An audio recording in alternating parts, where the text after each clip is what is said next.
Hello friends, அஸ்ஸலாமு அலைக்கும். Welcome back to my channel. இன்றைக்கி நம்ம சேனலில் ரொம்பவே டேஸ்டி அண்ட் எம்மியான சஹர் சாப்பாடு ரெசிபி தான் பார்க்க போகிறோம். நான் சஹருக்கு என்னென்னலாம் ப்ரிப்பேர் பண்ணியிருக்கேனோ அதை தான் இன்றைக்கி நான் உங்ககிட்ட ஷேர் பண்ணிக்க போகிறேன். என்னென்ன பண்ணியிருக்கேன் அப்படின்னா, மீன் குழம்பு, மீன் வறுவல், இது கூடவே தேங்காய் பால் சாதமும் செய்திருக்கேன். ரொம்பவே டேஸ்டியாக இருக்கும். வாங்க எப்படி செய்யலான்னு பார்க்கலாம். ஃபஸ்ட்டு நம்ம ஃபிஷ் ஃப்ரை பண்ணுறதுக்கு மசாலா ரெடி பண்ணிக்க போகிறோம். எப்படி செய்யலான்னு பார்க்கலாம். ஒரு பவுலில் அரை டீஸ்பூன் அளவுக்கு மஞ்சள் தூள் ஆட் பண்ணியிருக்கேன். இது கூட 2 டீஸ்பூன் அளவுக்கு மிளகாய் தூள், 1 டீஸ்பூன் சோம்புத்தூள், 1 டீஸ்பூன் அளவுக்கு மிளகுத்தூள் ஆட் பண்ணிக்கோங்க. மிளகுத்தூள் கொஞ்சம் க்ரஷ் பண்ணி ஆட் பண்ணிக்கோங்க. இது கூடவே ஒரு 10 பல் பூண்டை நான் அரைச்சி எடுத்திருக்கேன். பேஸ்டாக்கி எடுத்துக்கோங்க. பூண்டு மட்டும்தான் ஆட் பண்ணணும். இது கூடவே நான் குழம்புக்காக புளி ஊற வச்சிருந்தேன் இல்லையா, அதுலேருந்து ஒரு 4லேருந்து 5 டேபிள் ஸ்பூன் அளவு மாதிரி ஆட் பண்ணிக்கோங்க. புளி ஆட் பண்ணிங்க அப்படின்னா ஃபிஷ் ஃப்ரை ரொம்பவே டேஸ்டியாக இருக்கும். இது கூட இந்த மீன் வறுவலுக்கு தேவையான அளவுக்கு சால்ட் ஆட் பண்ணிவிட்டு இதை நல்லா கலந்து விட்டுக்கோங்க. உங்களுக்கு தண்ணி பத்தாத மாதிரி இருந்தது அப்படின்னா லைட்டாக தண்ணி தெளித்து நல்லா மிக்ஸ் பண்ணி விட்டுக்கோங்க. தண்ணி இந்த ஃபிஷ் ஃப்ரைக்கு அதிகமாக ஆட் பண்ணக்கூடாது. மசாலா கொஞ்சம் திக்னஸாக தான் இருக்கணும். அப்போ தான் மசாலா ஃப்ரை பண்ணும்போது வெளியே கலண்டு வராது. இப்போ நம்ம ஃபிஷ்ஷை ஆட் பண்ணி நல்லா மசாலாவை அப்ளை பண்ணிக்கலாம். நான் ஒரு 6லேருந்து 7 பீஸ் அளவுக்கு மீன் எடுத்திருக்கேன். இந்த மசாலா அதுக்கு கரெக்டாக இருக்கும். மீனை ஆட் பண்ணிவிட்டு மசாலா அப்படியே பரட்டி விட்டுறாமல் ஒவ்வொரு பீஸ் மீனை எடுத்து இந்த மாதிரி மசாலா நல்லா அப்ளை பண்ணிக்கோங்க. அப்போ தான் மசாலா உள்ளே நல்லா மீனில் இறங்கி நம்ம சாப்பிட்றதுக்கு நல்லா டேஸ்டியாக இருக்கும். இதே மாதிரி எல்லா ஃபிஷ்ஷையுமே நல்லா பரட்டி எடுத்துக்கலாம். ஃபிஷ் ஃப்ரை பண்ணுறதுக்காக மசாலா இந்த மாதிரி தனியாக எப்போயுமே பிரட்டி வச்சுட்டு அதுக்கப்புறமா மீனில் அப்ளை பண்ணிக்கோங்க. இந்த மாதிரி செய்கிறனால ஃபிஷ் ஃப்ரை ரொம்பவே டேஸ்டியாக இருக்கும். மீனில் அந்த மசாலாவெல்லாம் நல்லா உள்ளே இறங்கி உப்பு எல்லாமே நல்லா இறங்கி ஃப்ரை பண்ணி சாப்பிடும்போது ரொம்பவே டேஸ்டியாக இருக்கும். ஸோ கண்டிப்பாக நீங்களும் இந்த மாதிரி ட்ரை பண்ணி பாருங்கள். மீனில் நான் புளி தண்ணி எதுக்காக ஆட் பண்ணேன் அப்படின்னா, புளி தண்ணி ஆட் பண்ணுறனால மீன் நல்லா சாஃப்டாகவும் ஒரு டிஃப்ரெண்ட்டான டேஸ்ட்டும் நமக்கு கிடைக்கும். புளி தண்ணி ஆட் பண்ணி நீங்கள் செஞ்சு பாருங்கள். ரொம்பவே சூப்பராக இருக்கும். உங்களுக்கு புளி தண்ணி வேணாம் அப்படின்னு நினச்சிங்கன்னா லெமன் ஜூஸ் கூட ஆட் பண்ணிக்கலாம்.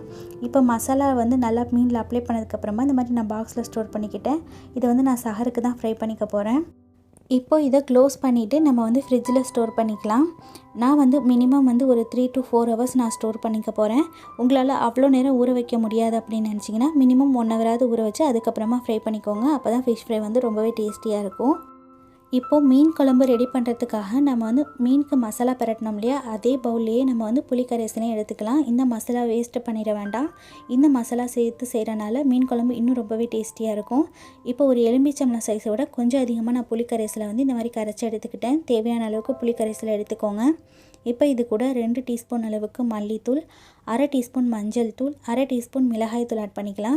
மிளகாய் தூள் கம்மியாகவே ஆட் பண்ணிக்கோங்க. ஏன்னா நம்ம மீனுக்கு மசாலா பரட்டணும் இல்லையா, அதுலேயே மிளகாய் தூள் இருக்குது. அது மட்டும் இல்லாமல் நம்ம குழம்பு தாளிக்கும் போது தான் ஆட் பண்ண போகிறோம். ஸோ கம்மியாக ஆட் பண்ணிக்கோங்க. இப்போ இந்த வெங்காயம் தக்காளியும் நம்ம சேர்த்து அது கூட மிக்ஸ் பண்ணிக்கலாம். நான் ஒரு சின்ன சைஸ் அளவுக்கு வெங்காயம், ஒரு சின்ன சைஸ் அளவுக்கு தக்காளி எடுத்திருக்கேன். இப்போ இது கூட ஒரு 3 பீஸ் அளவுக்கு நம்ம தேங்காவும் ஆட் பண்ணிக்கலாம். தேங்காய் இதில் ஆப்ஷனல் தான். உங்களுக்கு தேவையான ஸ்கிப் பண்ணிக்கோங்க. நம்ம தேங்காய் பால் தான் ஆட் பண்ண போகிறோம் இந்த குழம்புக்கு. நான் அரை முடி தேங்காய் எடுத்திருக்கேன் இந்த குழம்புக்கு தேவையான அளவுக்கு. அதுலேருந்து 3 பீஸ் தேங்காய் மட்டுமே இதில் இந்த மாதிரி எடுத்து சின்ன சின்னதாக கட் பண்ணி இந்த வெங்காயம் தக்காளியோடய சேர்த்து நல்லா ஸ்மூத்தான பேஸ்ட்டாக அரைச்சிக்கோங்க. வெங்காயம், தக்காளி, தேங்காய் இது 3த்தையுமே நல்லா நான் ஸ்மூத்தான பேஸ்ட்டாக அரைச்சி எடுத்துகிட்டு வந்துட்டேன். இந்த அளவுக்கு நல்லா ஸ்மூத்தாக இருக்கணும். இப்போ இது கூட நம்ம வெந்தய ஜீரகம் ஆட் பண்ணி அரைச்சிக்கலாம். நான் வெந்தய ஜீரகம் இது 2த்தையுமே சேர்த்து ட்ரை ரோஸ்ட் பண்ணி எடுத்து வச்சுருக்கேன். இதுலேருந்து 1.5 டீஸ்பூன் அளவுக்கு மட்டுமே இந்த தேங்காய் பேஸ்ட்டோடு ஆட் பண்ணிக்கோங்க. இந்த மாதிரி நம்ம அரைச்சி ஆட் பண்ணுறனால மீன் குழம்பு நல்லா டேஸ்ட்டாக இருக்கும். இந்த வெந்தய ஜீரகம் ஆட் பண்ணிவிட்டு பல்ஸில் விட்டு தான் அரைச்சிக்கணும். அதிகமாக ஸ்மூத்தாக அரைச்சிடக்கூடாது. அப்போ குழம்பு கசந்து போயிடும். இப்போ இந்த பேஸ்ட்டை நம்ம கரைச்சி வச்சுருந்தோம் இல்லையா, புளி கரைசல், அதோடு ஆட் பண்ணிக்கோங்க. ஆட் பண்ணிவிட்டு இந்த குழம்புக்கு தேவையான அளவுக்கு தண்ணி ஆட் பண்ணிவிட்டு இதை நல்லா கலந்து விட்டுக்கோங்க. நம்மளோட மீன் குழம்போட பேஸ் ரெடி ஆகிடுச்சு. இப்போ நம்ம மீன் குழம்பு தாளிக்க ரெடி பண்ணிக்கலாம். மீன் குழம்பு தாளிக்கிறதுக்காக நான் மண்சட்டி எடுத்திருக்கேன். மண்சட்டியில் செய்தோம் அப்படின்னா மீன் குழம்பு ரொம்பவே டேஸ்டியாக இருக்கும். சட்டி நல்லா சூடு வந்ததுக்கப்புறமா 4 டேபிள் ஸ்பூன் அளவுக்கு தேங்காய் எண்ணெய் ஆட் பண்ணிக்கோங்க. தேங்காய் எண்ணெயில் செய்தோம் அப்படின்னா குழம்பு ரொம்பவே டேஸ்டியாக இருக்கும். அப்படி இல்லைன்னா நல்லெண்ணெயில் செய்துக்கோங்க. எண்ணெய் நல்லா ஹீட் ஆனதுக்கப்புறமா 1 டீஸ்பூன் ஜீரகம், 1 டீஸ்பூன் வெந்தயம் ஆட் பண்ணிவிட்டு இது கூட அரை டீஸ்பூன் அளவுக்கு மிளகு, 1 டீஸ்பூன் சோம்பு ஆட் பண்ணிக்கோங்க. இது நல்லா பொரிஞ்சதுக்கப்புறமா கொஞ்சமாக கருவேப்பிலையும் ஆட் பண்ணிவிட்டு இது நல்லா பொரிய விட்டுக்கோங்க. இது நல்லா பொரிஞ்சதுக்கப்புறமா 6 பல் பூண்டு நான் ஆட் பண்ணிக்கிறேன். பூண்டு வந்து நான் ஃப்ரீசரில் வச்சு எடுத்தனால அந்த கலரில் இருக்குது. ஆயில் ஆட் பண்ணிவிட்டேன், நார்மல் கலருக்கு வந்துடும். பூண்டு ஆட் பண்ணி 2 நிமிஷம் நல்லா வதக்கினதுக்கப்புறமா நான் 1 கைப்பிடி அளவுக்கு சின்ன வெங்காயம், 2 தக்காளி வந்து பழமாக எடுத்திருக்கேன். அதையும் இது கூட ஆட் பண்ணிவிட்டு ஒரு 2 நிமிஷம் நல்லா வந்து வதக்கி விட்டுக்கலாம். வெங்காயம் தக்காளி 2 நிமிஷம் நல்லாவே வதங்கிடுச்சு. இந்த அளவுக்கு வதங்கினா போதும். தக்காளி வந்து மேஷ் ஆக வேணாம், சாஃப்டானாலே போதும். இப்போ இது கூட வந்து மிளகாய்த்தூள் ஆட் பண்ணிக்கலாம். நான் 1 டீஸ்பூன் அளவுக்கு மிளகாய்த்தூள் ஆட் பண்ணிக்கிறேன். மிளகாய்த்தூள் வந்து நம்ம ஏற்கனவே புளிக்கரைசல் ஆட் பண்ணியிருக்கோம். ஸோ அதனால் இது பார்த்து ஆட் பண்ணிக்கோங்க உங்கள் காரத்துக்கு ஏற்ற மாதிரி. மிளகாய்த்தூள் ஆட் பண்ணிவிட்டு நல்லா கலந்து விட்டதுக்கப்புறமா இது கூட நம்ம கரைச்சி வச்சுருந்த புளிக்கரைசலையும் ஆட் பண்ணிக்கலாம். புளிக்கரைசலில் நம்ம ஏற்கனவே தேங்காய், வெங்காயம், தக்காளி அதுக்கப்புறமா மசாலாவும் ஆட் பண்ணியிருக்கோம். அதே இது கூட ஆட் பண்ணிவிட்டு இந்த குழம்புக்கு தேவையான அளவுக்கு தண்ணியும் சால்ட்டும் ஆட் பண்ணிக்கோங்க. உப்பு சேர்த்து நல்லா கலந்து விட்டதுக்கப்புறமா மூடி போட்டு ஒரு 10 நிமிஷம் நம்ம குழம்பு கொதிக்க விட்டு எடுத்துக்கலாம். இடையில வந்து மூடியை ஓப்பன் பண்ணிட வேண்டாம். இப்போ வந்து குழம்பு கொதிக்கிறதுக்குள்ளாரையும் நம்ம வந்து தேங்காய் பால் ரெடி பண்ணிக்கலாம். மீன் குழம்புக்கு நான் வந்து 3/4 மூடி தேங்காவை வந்து இந்த மாதிரி சின்ன சின்ன பீஸஸை கட் பண்ணி எடுத்திருக்கேன். இதை வந்து இந்த மாதிரி ஸ்மூத்தான பேஸ்ட்டாக அரைச்சி தேங்காய் பால் வந்து திக்னஸாக எடுத்துக்கோங்க. ஒரு 1/4 கப்பு தேங்காய் பால் இருந்தால் போதும். தண்ணியாக எடுத்துட்டிங்க அப்படின்னா குழம்பு நல்லா இருக்காது. இந்த அளவுக்கு இருந்தால் போதும். இப்போ நம்மளோட குழம்பு வந்து ஒரு 10 நிமிஷம் நல்லாவே கொதிச்சிருச்சு.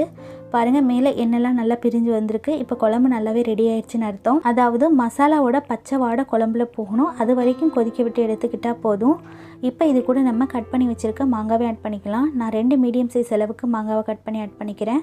மாங்காய் வந்து உங்கள் புளிப்புக்கு ஏற்ற மாதிரி ஆட் பண்ணிக்கோங்க. மாங்காய் ஆட் பண்ணிங்க அப்படின்னா மீன் குழம்பு ரொம்பவே டேஸ்டியாக இருக்கும். இப்போ 2 பச்சை மிளகாய் ஆட் பண்ணிவிட்டு மாங்காவை வந்து ஒரு 3/4 வாசி வேக விட்டு எடுத்துக்கோங்க. மாங்காய் வெந்ததுக்கப்புறமா மீன் ஆட் பண்ணிக்கோங்க. இப்போ மாங்காய் வந்து ஒரு 3/4 வாசி நல்லா வெந்துருச்சு. இப்போ இது கூட நம்ம மீன் ஆட் பண்ணிக்கலாம். மீனோட வால் பகுதி அதுக்கப்புறமா தலைப்பகுதி மட்டுமே நான் எடுத்திருக்கேன். அதை வந்து சின்னதாக கட் பண்ணி நான் ஆட் பண்ணிக்கிறேன். உங்களுக்கு எது விருப்பமோ அதை ஆட் பண்ணிக்கோங்க. மீன் ஆட் பண்ணிவிட்டு அதிக நேரம் வந்து கொதிக்க விட வேண்டாம். ஒரு கொதி வந்ததுக்கப்புறமா நம்ம தேங்காய் பால் ஆட் பண்ணிக்கலாம். மீன் ஆட் பண்ணி குழம்பு ஒரு கொதி வந்ததுக்கப்புறமா இது கூடவே வந்து நம்ம எடுத்து வச்சுருந்து தேங்காய் பாலையும் நான் ஆட் பண்ணிக்கிட்டேன். சாரி, இது வந்து ரெக்கார்ட் ஆகலை. தேங்காய் பால் வந்து நான் 1/4 கப் அளவுக்கு நல்லா திக்னஸாக எடுத்து வச்சுருந்தேன். அதை ஆட் பண்ணிக்கிட்டேன். தேங்காய் பால் ஆட் பண்ணிவிட்டு அதிக நேரம் வந்து கொதிக்க விட வேண்டாம். ஒரு கொதி வந்ததுக்கப்புறமா, அதாவது மீன் குழம்புலேருந்து எண்ணெய் நல்லா பிரிஞ்சு வரும். இந்த அளவுக்கு நல்லா பிரிஞ்சு வந்ததுக்கப்புறமா நம்ம வந்து அடுப்பு ஆஃப் பண்ணிடலாம். மீன் வெந்துருச்சா அப்படின்னு செக் பண்ணிவிட்டு அதுக்கப்புறமா அடுப்பு ஆஃப் பண்ணிக்கோங்க. இப்போ நம்மளோட சுவையான மீன் குழம்பு வந்து ரெடி ஆயிடுச்சு. இந்த மீன் குழம்பு ரெசிபியை கண்டிப்பாக நீங்களும் இதே மாதிரி மெத்தடில் உங்கள் வீட்டில் ட்ரை பண்ணி பாருங்கள். ட்ரை பண்ணி பார்த்துட்டு இதோட டேஸ்ட் எப்படி வந்தது அப்படிங்கிறத உங்களோட ஃபீட்பேக்கை மறக்காம என்கிட்ட ஷேர் பண்ணிக்கோங்க. நம்மளோட மீன் குழம்பு ரெடி ஆயிடுச்சு. நெக்ஸ்ட் நம்ம வந்து மெத்தி சோறு எப்படி செய்யலான்னு பார்க்கலாம். மெத்தி சோறு அப்படின்னா தேங்காய் பால் சாதம் தான். எங்கள் ஊரில் வந்து மெத்தி சோறுன்னு சொல்லுவாங்க. எப்படி செய்யலான்னு பார்க்கலாம். ஒரு குக்கர் எடுத்திருக்கேன். குக்கர் நல்லா ஹீட் ஆனதுக்கப்புறமா 3 டேபிள் ஸ்பூன் அளவுக்கு தேங்காய் எண்ணெய், 1 டீஸ்பூன் அளவுக்கு வெந்தயம், கொஞ்சமாக கருவேப்பிலை ஆட் பண்ணிவிட்டு இதை நல்லா பொரிய விட்டுக்கோங்க. மெத்தி சோறு செய்கிறதுக்கு வந்து வெந்தயம் வந்து கண்டிப்பாக ஆட் பண்ணிக்கோங்க. அப்போ தான் வந்து இந்த மெத்தி சோறு ரொம்பவே டேஸ்டியாக இருக்கும். இப்போ வந்து இந்த மெத்தி சோறுக்கு தேவையான அளவுக்கு நான் தேங்காய் பால் புழிஞ்சு எடுத்திருக்கேன். நான் வந்து மொத்தம் 6.5 கிளாஸ் அளவுக்கு தேங்காய் பால் புழிஞ்சு எடுத்திருக்கேன். இந்த கிளாஸால் நான் 3 கிளாஸ் அளவுக்கு ரைஸ் எடுத்திருக்கேன். இதே கிளாஸால் நான் வந்து 6.5 கிளாஸ் அளவுக்கு தண்ணி எடுத்திருக்கேன். உங்கள் ரைஸுக்கு பொறுத்து வந்து தண்ணி மாறுபடும். அதனால் அதுக்கு தகுந்த மாதிரி தண்ணி அளந்து ஆட் பண்ணிக்கோங்க. அதாவது தேங்காய் பால் அளந்து ஆட் பண்ணிக்கோங்க. நான் வந்து புழுங்கல் அரிசி தான் எடுத்திருக்கேன். இந்த ரைஸ் வந்து புழுங்கல் அரிசியில் தான் செய்யணும். அப்போ தான் நல்லாயிருக்கும். அதாவது நார்மலாக நம்ம சாதம் வடிக்கிறோம் இல்லையா, அந்த ரைஸில் தான் செய்யணும். அப்போ தான் நல்லாயிருக்கும். தேங்காய் பால் ஆட் பண்ணதுக்கப்புறமா இந்த சாதத்துக்கு தேவையான அளவுக்கு உப்பும் 1/2 டீஸ்பூன் அளவுக்கு மஞ்சள் தூள் ஆட் பண்ணிவிட்டு இதை நல்லா கலந்து விட்டுக்கோங்க. தேங்காய் பால் வந்து கொஞ்சம் பொங்கி வரணும். தேங்காய் பால் இந்த அளவுக்கு பொங்கி வந்ததுக்கப்புறமா இப்போ இது கூட நம்ம வந்து களைஞ்சி வச்சுருக்க அரிசி ஆட் பண்ணிக்கலாம். தேங்காய் பால் வந்து கொதிச்சிடக்கூடாது. அப்படி கொதிச்சிருச்சு அப்படின்னா சாதத்தோட டேஸ்ட்டு வந்து மாறி போயிடும். கொதிக்கிறதுக்கு முன்னாடியே அரிசி ஆட் பண்ணிக்கோங்க. நான் வந்து 3 கிளாஸ் அளவுக்கு புழுங்கல் அரிசியை நல்லா வாஷ் பண்ணிவிட்டு 1/2 மணி நேரத்துக்கு முன்னாடி ஊற வச்சுட்டேன். ஊற வச்சு ஆட் பண்ணிங்க அப்படின்னா சாதம் நல்லா சாஃப்டாக இருக்கும். இப்போ வந்து அரிசி ஆட் பண்ணிவிட்டு நல்லா கலந்து விட்டுருங்க. குக்கரை க்ளோஸ் பண்ணிவிட்டு ஒரு 3 விசில் விட்டு நம்ம எடுத்துக்கலாம். நீங்கள் உங்கள் குக்கருக்கு தகுந்த மாதிரி விசில் விட்டு எடுத்துக்கோங்க. எனக்கு வந்து 3 விசில்லேயே வந்து சாதம் நல்லாவே வெந்துடும். இப்போ வந்து குக்கரோட ப்ரெஷர் எல்லாமே நல்லா ரிலீஸ் ஆகிடுச்சு. இப்போ ஓப்பன் பண்ணி பார்க்கலாம். பாருங்கள், நம்மளோட தேங்காய் பால் சாதம் எவ்வளோ சூப்பராக ரெடியாக இருக்குன்னு. நல்லா சாஃப்டாக உதிரியாக சூப்பராகவே ரெடி ஆகிடுச்சு. இந்த தேங்காய் பால் சாதத்தில் நம்ம மஞ்சள் தூள் ஆட் பண்ணியிருக்கனால இந்த சாதம் வந்து ரொம்பவே ஹெல்த்தின்னு தான் சொல்லலாம். சளியாக இருக்கிற குழந்தைங்களுக்கு இந்த மாதிரி வந்து தேங்காய் பால் சாதமும் கறிவடகை சட்னி தான் செஞ்சு கொடுப்பாங்க. ரொம்பவே டேஸ்டியாக இருக்கும். கண்டிப்பாக நீங்களும் இந்த தேங்காய் பால் சாதத்தை உங்கள் வீட்டில் ட்ரை பண்ணி பாருங்கள். ரொம்பவே ஹெல்த்தியான ஃபுட்டுன்னு தான் சொல்லலாம். இந்த தேங்காய் பால் சாதம் செய்கிறதுக்கு நான் வந்து மொத்தமாகவே அரை மூடி தேங்காய் தான் யூஸ் பண்ணியிருக்கேன். 3 கிளாஸ் ரைஸுக்கு வந்து அரை மூடி தேங்காய் வந்து கரெக்டாக இருக்கும். நான் சொன்ன இந்த மெஷர்மெண்ட்டையே வந்து ஃபாலோ பண்ணிக்கோங்க, இதுவே கரெக்டாக இருக்கும். தேங்காய் பால் வந்து கம்மியாகிடுச்சுனாலும் தேங்காய் பால் சாதம் வந்து டேஸ்ட் இருக்காது. அதனால் வந்து இந்த மெஷர்மெண்ட்டையே கரெக்டாக ஃபாலோ பண்ணிக்கோங்க, இதுவே ரொம்பவே டேஸ்டியாக இருக்கும். இப்போ நம்மளோட சுவையான தேங்காய் பால் சாதம் ரெடி ஆகிடுச்சு. நெக்ஸ்ட்டு நம்ம வந்து ஃபிஷ் ஃப்ரை பண்ண ஆரம்பிச்சிடலாம். ஃபிஷ் ஃப்ரை பண்ணுறதுக்காக ஒரு பேனில் நான் 3 டேபிள் ஸ்பூன் அளவுக்கு தேங்காய் எண்ணெய் எடுத்திருக்கேன். தேங்காய் எண்ணெய் நல்லா ஹீட் ஆனதுக்கப்புறமா இது கூட நம்ம வந்து மீன் ஆட் பண்ணிக்கலாம். தேங்காய் எண்ணெயில் ஃபிஷ் ஃப்ரை பண்ணோம் அப்படின்னா டேஸ்ட் வந்து ரொம்பவே நல்லாயிருக்கும். எண்ணெய் நல்லா ஹீட் ஆனதுக்கப்புறமா அதுக்கப்புறமா மீன் ஆட் பண்ணிக்கோங்க. உங்களால் ஒரு பேனில் எந்த அளவுக்கு மீன் ஆட் பண்ண முடியுமோ அந்தளவுக்கு ஆட் பண்ணி ஃப்ரை பண்ணிக்கோங்க. மூடி போட்டுருங்க. மீன் ஆட் பண்ணதுக்கப்புறமா மூடி போட்டதுக்கப்புறமா ஒரு 5 நிமிஷம் கழித்து நம்ம மீனை வந்து திருப்பி போட்டுக்கலாம். அடிக்கடி மீனை வந்து திருப்பி போட்டுகிட்டே இருக்கக்கூடாது, அப்போ மீன் வந்து உடஞ்சி போயிடும். ஒரு சைடு வெந்திருக்கிறது உங்களுக்கு நல்லாவே தெரிஞ்சு வரும். அதுக்கப்புறமா வந்து ஃபிஷ்ஷை வந்து திருப்பி போட்டுக்கோங்க. மீன் வந்து 2 சைடுமே நல்லா கோல்டன் ப்ரௌன் ஆகணும். கோல்டன் ப்ரௌன் ஆனதுக்கப்புறமா இதை வெளியே எடுத்துடலாம்.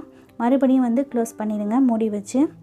மூடி போட்டு இந்த மாதிரி நீங்கள் ஃபிஷ் ஃப்ரை பண்ணுறனால மசாலா வந்து வெளியே பிரிஞ்சு வராமல் இருக்கும். அது மட்டும் இல்லாமல் வெளியே வந்து உங்களுக்கு எண்ணெயும் தெரிச்சிருக்காது. அதனால் இந்த மாதிரி ட்ரை பண்ணி பாருங்கள் ஒரு டைம். இப்போ நம்மளோட சுவையான மீன் வறுவல் ரெடி ஆகிடுச்சு. இந்த மீன் வறுவல் ரெசிபி நீங்களும் கண்டிப்பாக ட்ரை பண்ணி பாருங்கள், ரொம்பவே டேஸ்டியாக இருக்கும். இப்போ நம்மளோட அருமையான சஹர் சாப்பாடு ரெடி ஆகிடுச்சு. இந்த சஹர் சாப்பாடு ரெசிபியை நீங்களும் உங்கள் வீட்டில் கண்டிப்பாக ட்ரை பண்ணி பாருங்கள். எங்கள் ஊரில் இதை மீனான மெத்தி சோறுன்னு சொல்லுவாங்க. ரொம்பவே ஃபேமஸான சாப்பாடு, ரொம்பவே டேஸ்டியாகவும் இருக்கும்.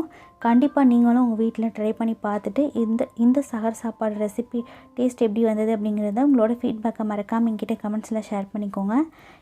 இந்த வீடியோ உங்களுக்கு பிடிச்சிருந்ததுன்னா வீடியோவை மறக்காமல் லைக் பண்ணிக்கோங்க. உங்கள் ஃப்ரெண்ட்ஸ் அண்ட் ஃபேமிலி கூடயும் ஷேர் பண்ணிக்கோங்க.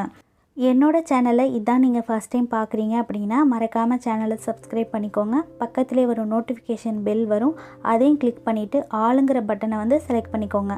அப்போ தான் நான் போகிற ஃப்யூச்சர் அப்டேட்ஸ் எல்லாமே உங்களுக்கு உடனே கிடைக்கும். இதே மாதிரி வேறொரு ரெசிபியோடு உங்களை மீட் பண்ணுறேன். ஓகே ஃப்ரெண்ட்ஸ், பபாய், அஸ்ஸலாமு அலைக்கும். தேங்க்ஸ் ஃபார் வாட்சிங்.